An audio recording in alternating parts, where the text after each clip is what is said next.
આજે ગુજરાત રાજ્ય પોલીસ આવાસ નિગમ લિમિટેડ દ્વારા નવનિર્મિત શહેર કોટડા પોલીસ સ્ટેશનનું લોકાર્પણ કરવામાં આવ્યું। આ પોલીસ સ્ટેશનનું લોકાર્પણ રાજ્યકક્ષાના ગૃહ રાજ્યમંત્રી હર્ષ સંઘવી દ્વારા કરવામાં આવ્યું હતું। આ પ્રસંગે અમદાવાદના મેયર પ્રતિભાબેન જૈન, બાપુનગર વિધાનસભાના ધારાસભ્ય દિનેશ કુશવા, અમદાવાદ શહેર પૂર્વના સાંસદ હસમુખ પટેલ, ઠક્કરનગર વિધાનસભાના ધારાસભ્ય કંચનબેન હરાદડિયા અને અમદાવાદ શહેર પશ્ચિમના સાંસદ કિરીટભાઈ સોલંકી તથા અસરવા વિધાનસભાના ધારાસભ્ય દર્શનાબેન વાઘેલા ખાસ ઉપસ્થિત રહ્યા। આ ઉપરાંત ગુજરાત પોલીસ મહાનિર્દેશક વિકાસ સહાય અને અમદાવાદ શહેર પોલીસ કમિશનર જે.એસ. મલિક ખાસ ઉપસ્થિત રહ્યા હતા અને પ્રાસંગિક પ્રવચન પણ આપ્યું હતું। શહેર કોટડા પોલીસ સ્ટેશનનું લોકાર્પણ કરવામાં આવ્યું છે। આ શહેર કોટડા પોલીસ સ્ટેશન એ અતિ ગીચ વિસ્તાર છે।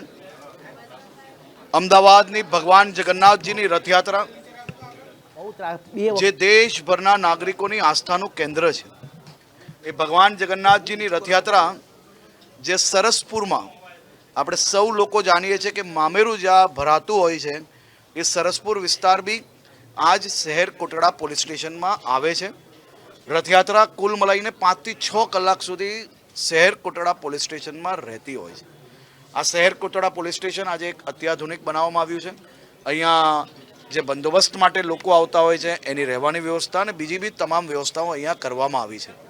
આ પોલીસ સ્ટેશન થકી મને વિશ્વાસ છે કે આ વિસ્તારના સૌ નાગરિકોને નાની મોટી તકલીફોમાં મદદ ઝડપથી મળી રહેશે અને એમને કોઈ બી પ્રકારની દૂર તક પોતાને મદદ મેળવવા માટે નહીં જવું પડે તે પ્રકારની વ્યવસ્થાઓ અહીંયા ઊભી કરવામાં આવી છે।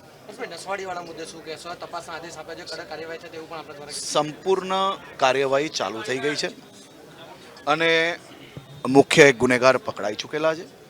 એના સિવાયની માહિતી હમણાં થોડીક જ વારમાં આપ સૌ લોકોને જે કામગીરી ચાલુ છે એ કામગીરી પૂર્ણ થતાં જ જિલ્લા એસપી દ્વારા સૌ લોકોને માહિતી આપવામાં આવશે।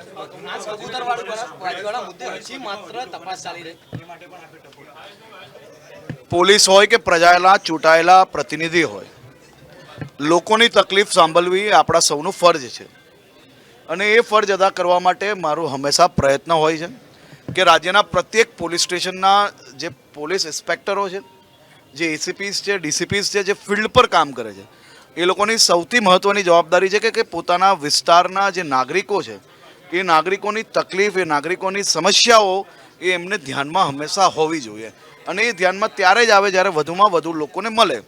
આ દિશામાં ગુજરાત પોલીસના સૌ અધિકારીઓ ખૂબ સારું કામગીરી કરી રહ્યા છે, પરંતુ હજી બી એની અંદર જ્યાં કંઈ આવશ્યકતા હોય ત્યાં જરૂરથી વધારે સમય પબ્લિક જોડે એ લોકોએ વિતાવવો જોઈએ, જેનાથી સામાન્ય નાગરિકને કઈ તકલીફો એ અનુભવે છે, એને કયા પ્રકારની ખરેખર એની અંદર બદલાવની જરૂર છે, એ સાચી માહિતી ત્યારે જ મળે જ્યારે લોકોને વધુમાં વધુ મળવાનું થતું હોય। એટલે મારો હંમેશા પ્રયાસ હોય છે કે અધિકારીઓ એ પ્રજા જોડે વધુમાં વધુ સંપર્કમાં રહે, એની વચ્ચે કોઈ બી પ્રકારનો ગેપ ના હોવો જોઈએ, એની વચ્ચેનું બ્રિજ એ માત્ર ને માત્ર સંવાદ છે અને એ સંવાદ વધુમાં વધુ થશે।